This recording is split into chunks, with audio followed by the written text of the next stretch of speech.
नमस्कार।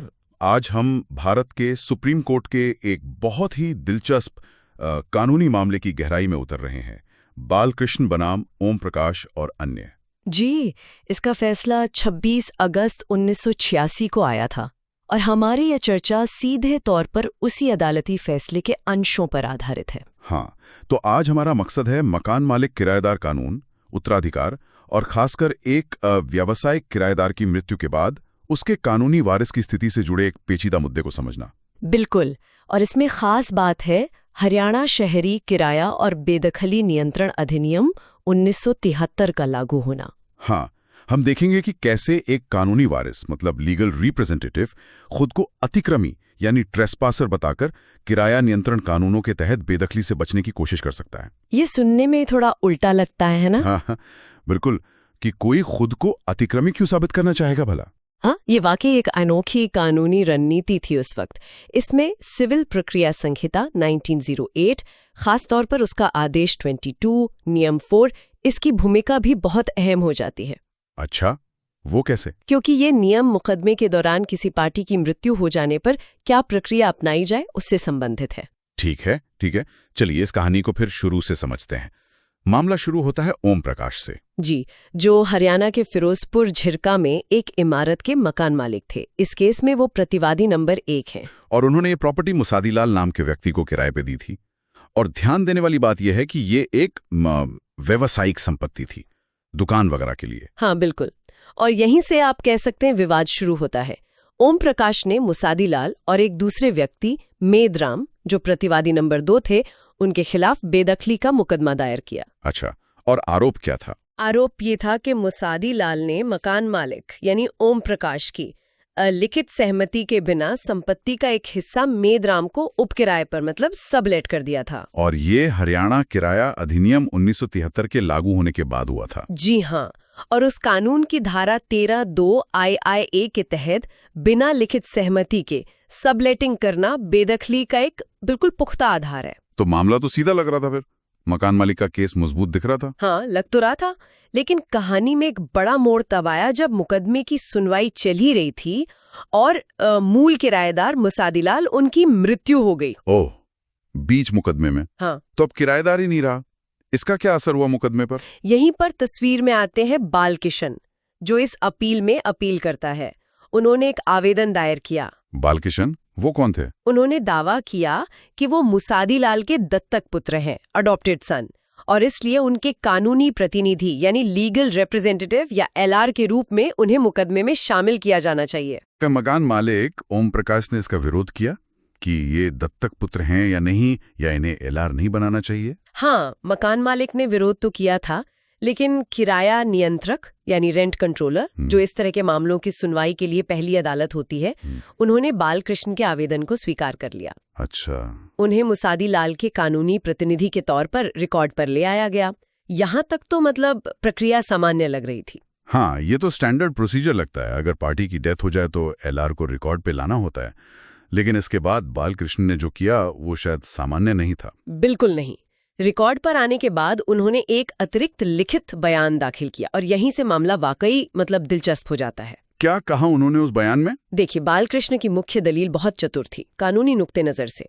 उन्होंने कहा कि क्योंकि ये संपत्ति गैर आवासीय यानी व्यावसायिक है, हाँ, दुकान थी, तो हरियाणा किराया अधिनियम की धारा 2H के तहत व्यावसायिक किराएदार के कानूनी वारिस को कानूनी रूप से किराएदार यानी टेनेंट की परिभाषा में शामिल नहीं किया जा सकता। क्या बात कर रही है? मतलब कानून उन्हें किराएदार मानता ही नहीं? ऐसा कैसे? हाँ, उस अधिनियम की परिभाषा के अनुसार केवल आवासीय संपत्ति मतलब रेजिडेंशियल प्रॉपर्टी के मामले में ही कुछ खास वारिस जैसे पत्नी, बेटा, बेटी वगैरह, वो भी कुछ शर्तों के साथ किराएदारी जारी रख सकते हैं। ओह। व्यवसायिक संपत्ति के वारिसों को ये वाली कानूनी सुरक्षा नहीं मिलती। बालकृष्ण ने इसी नुक्ते को पकड़ा। समझ गया।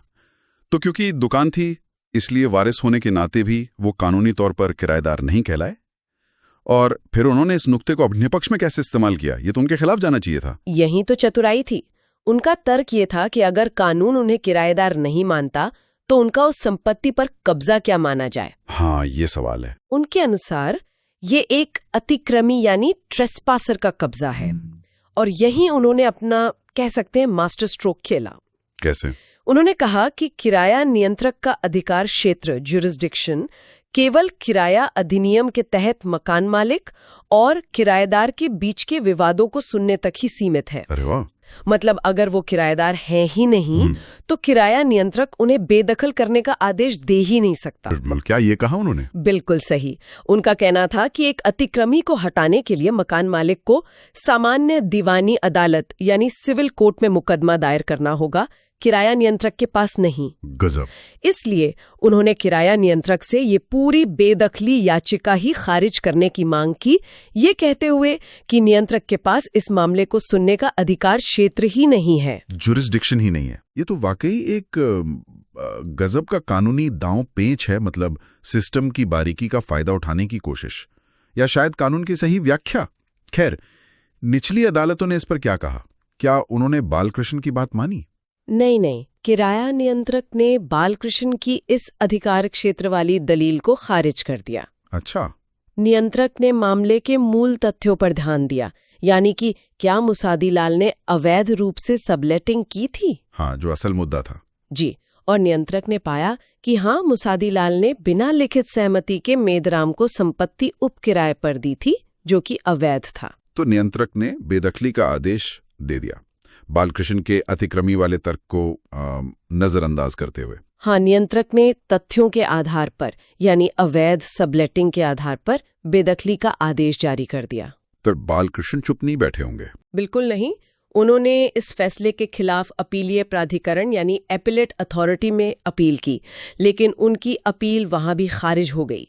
प्राधिकरण ने भी नियंत्रक के फैसले को सही ठहराया। इसके बाद भी वो नहीं रुके होंगे, जाहिर है। नहीं, बिल्कुल नहीं। वो पंजाब और हरियाणा उच्च न्यायालय हाईकोर्ट गए पुनरीक्षण याचिका यानी रिवीजन पिटीशन लेकर। और हाईकोर्ट का क्या कहना था? हाईकोर्ट ने भी निचली अदालतों के फैसलों में कोई कानूनी खामी नहीं पाई और उनकी याचिका खारिज कर दी। अब उनके पास आखिरी रास्ता बचा था, भारत का सर्वोच्च न्यायालय सुप्रीम कोर्ट। तो मामला सुप्रीम कोर्ट पहुंच गया। अब सबसे बड़ा सवाल यह था कि बालकृष्ण की ये जो अनोखी दलील थी अतिक्रमी वाली, जिसे निचली अदालतों ने नहीं माना था, वो कानूनी तौर पर कितनी टिक पाएगी? सुप्रीम कोर्ट ने इसे कैसे परखा? सुप्रीम कोर्ट का विश्लेषण बहुत महत्वपूर्ण है यहाँ। उन्होंने सबसे पहले बालकृष्ण की कानूनी स्थिति पर ध्यान केंद्रित किया, मतलब किस हैसियत से उन्हें रिकॉर्ड पर लाया गया था। हाँ, वो एलआर बने थे। जी। न्यायालय ने इस बात पर जोर दिया कि बालकृष्ण को इस मामले में केवल मृतक किराएदार यानी मुसादीलाल के कानूनी प्रतिनिधि के रूप में शामिल किया गया था, उनकी अपनी व्यक्तिगत हैसियत, पर्सनल कैपेसिटी में नहीं। ये अंतर बहुत मायने रखता है। कानूनी प्रतिनिधि बनाम व्यक्तिगत हैसियत, ये अंतर क्यों महत्वपूर्ण था इस केस में? यहीं पर, जैसा मैंने पहले कहा था, सिविल प्रक्रिया संहिता यानी कोड ऑफ सिविल प्रोसीजर 1908 का आदेश 22 नियम 4 काम आता है। हाँ, आपने बताया था। उसका नियम 4(1) कहता है कि अगर किसी प्रतिवादी डिफेंडेंट की मृत्यु हो जाती है और मुकदमा चलाने का अधिकार बना रहता है, जैसे संपत्ति के मामलों में होता है, तो अदालत को मृतक के कानूनी प्रतिनिधि को पार्टी बनाना होगा और मुकदमा जारी रखना होगा। ठीक है। किराया नियंत्रक ने बालकृष्ण को एलआर बनाकर यही किया था, जो प्रक्रिया के अनुसार बिल्कुल सही था। ठीक है, ये तो प्रक्रिया हुई, लेकिन इसका बालकृष्ण के तर्क पर क्या असर पड़ा? वो जो अतिक्रमी वाली बात कह रहे थे। असर पड़ा नियम 4 के उपनियम 2 से। हाँ। आदेश 22 नियम 4(2) कहता है कि जो कानूनी प्रतिनिधि रिकॉर्ड पर लाया गया है वो वही सब बचाव डिफेंस ले सकता है जो मृतक प्रतिवादी ले सकता था। अच्छा, तो वो मुसादीलाल वाले बचाव कर सकते थे, जैसे कि सबलेटिंग नहीं हुई या सहमति थी वगैरह। हाँ, लेकिन इसमें एक बहुत बड़ी सीमा है। नियम 4(2) ये भी कहता है कि कानूनी प्रतिनिधि ऐसा कोई बचाव नहीं ले सकता जो मृतक के लिए व्यक्तिगत था, और ये इस मामले में सबसे महत्वपूर्ण है, जो मृतक की स्थिति के ही विपरीत हो, मतलब contrary to the stand taken by the deceased. ओहो, तो यहीं पर बालकृष्ण का तर्क फंस गया, क्योंकि मुसादीलाल तो निर्विवाद रूप से किराएदार थे। वो थोड़ी कह सकते थे कि मैं अतिक्रमी हूं। बिल्कुल, सुप्रीम कोर्ट ने यही पॉइंट पकड़ा। बालकृष्ण मुसादीलाल के कानूनी प्रतिनिधि के तौर पर काम करते हुए ऐसी दलील नहीं दे सकते थे जो मुसादीलाल की किराएदार वाली स्थिति के ही एकदम उलट हो। समझ गया। यानी वो खुद को अतिक्रमी नहीं बता सकते थे। क्योंकि ये बचाव मुसादीलाल खुद कभी नहीं ले सकते थे। वो तो हमेशा खुद को किराएदार ही बताते। तो ये नियम ही मतलब सीपीसी का ऑर्डर 22 रूल 42 बाल किशन के अतिक्रमी वाले तर्क की जड़ काट देता है, क्योंकि वो मुसादीलाल की स्थिति के बिल्कुल खिलाफ जा रहा था। उनका ये दावा कि वो किराएदार नहीं हैं, उनके कानूनी प्रतिनिधि होने की भूमिका के साथ मेल ही नहीं खाता था। एकदम सही कहा आपने। इसके अलावा कोर्ट ने एक और महत्वपूर्ण बात कही। मुसादीलाल का जो कब्जा था वो अनुमति प्राप्त था, परमिसिव था।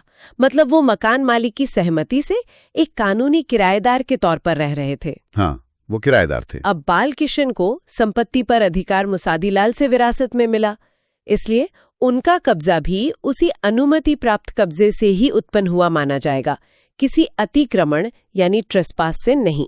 मतलब कब्जा तो किराएदारी से ही मिला था। भले ही हरियाणा किराया अधिनियम की वो धारा 2H उन्हें तकनीकी रूप से किराएदार की परिभाषा में न रखती हो, व्यावसायिक संपत्ति के मामले में सिर्फ परिभाषा में न आने से वो अचानक अतिक्रमी नहीं बन गए। हाँ, कोर्ट ने स्पष्ट किया कि उनका कब्जा अभी भी मूल किराएदार से ही प्राप्त हुआ है, डेरिवेटिव पोजीशन है। इसलिए अगर बेदखली का मूल आधार यानी मुसादीलाल द्वारा अवैध उपकिराएदारी साबित हो जाता है, तो बाल किशन कानूनी प्रतिनिधि के रूप में बेदखली का विरोध नहीं कर सकते। वो ये कहकर नहीं बच सकते कि किराया नियंत्रक का अधिकार क्षेत्र नहीं है। जी नहीं। लेकिन एक सवाल है, क्या कोई ऐसी स्थिति हो सकती है जहां वारिस अपना स्वतंत्र दावा पेश कर सके, भले ही उसे कानूनी प्रतिनिधि बनाया गया हो? मान लीजिए उसका संपत्ति पर कोई अलग ही हक होता, किराएदारी से अलग। हाँ, ये अच्छा सवाल है।